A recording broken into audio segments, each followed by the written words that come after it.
बीच में 2022 के से 2025 के बीच में लोकप्रियता मिली, उससे अधिक लोकप्रियता की हम शुभेच्छा करते हैं।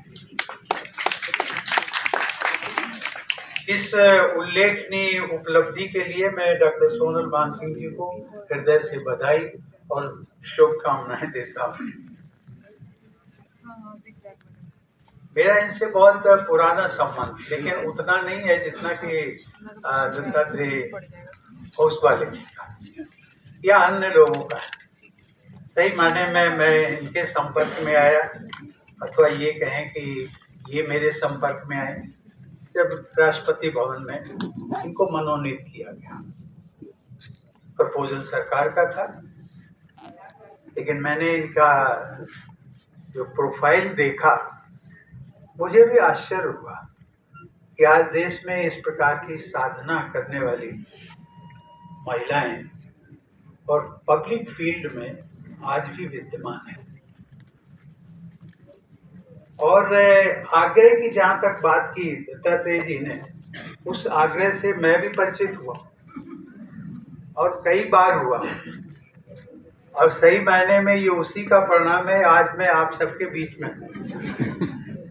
पहला आग्रह इन्होंने किया था जब मैं राष्ट्रपति भवन में था, तो इन्होंने कहा कि ये मुझे मिली, कहने लगी सर आपने मुझे मनोनीत किया है। मैंने कहा जी हाँ मैं जानता हूँ।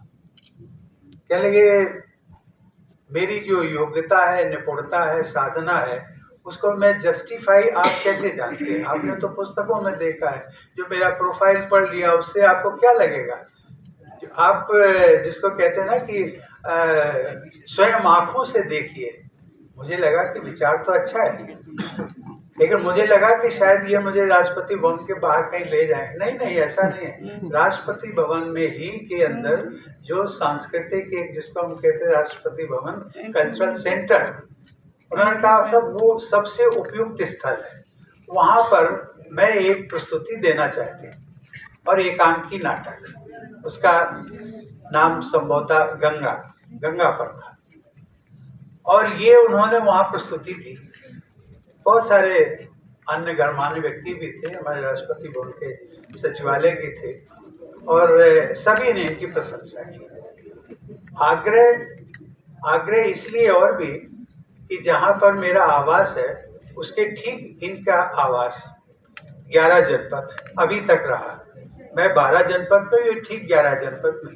अब आप समझ सकते हैं कि आग्रह की एक सीमा होती है, लेकिन उस सीमा से भी मतलब इनके लिए एंट्री जो है वो 12 जनपद की फ्री।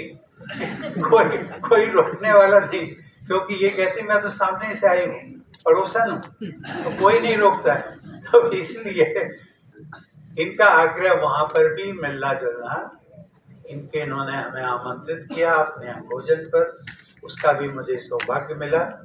और आज के कार्यक्रम का भी आग्रह इसी तरीके का रहा। आज आप सबके बीच में हूँ, लेकिन मुझे प्रसन्नता इस बात की है कि सोनल जी, जिसका उल्लेख इन्होंने स्वयं किया, उसको वो जिद कहती है। मैं कहता हूँ ये सही मायने में जिद नहीं है, बल्कि एक आपका कन्विक्शन है, और जिस कन्विक्शन को लेकर के आप चलती हैं, तो उसको जब तक हासिल नहीं कर लेती हैं, तब तक वो कन्विक्शन ही बना रहता है, लक्ष्य बना रहता है, और लक्ष्य की पूर्ति जब तक नहीं होती है, तब तक वो आगे बढ़ती है। मैं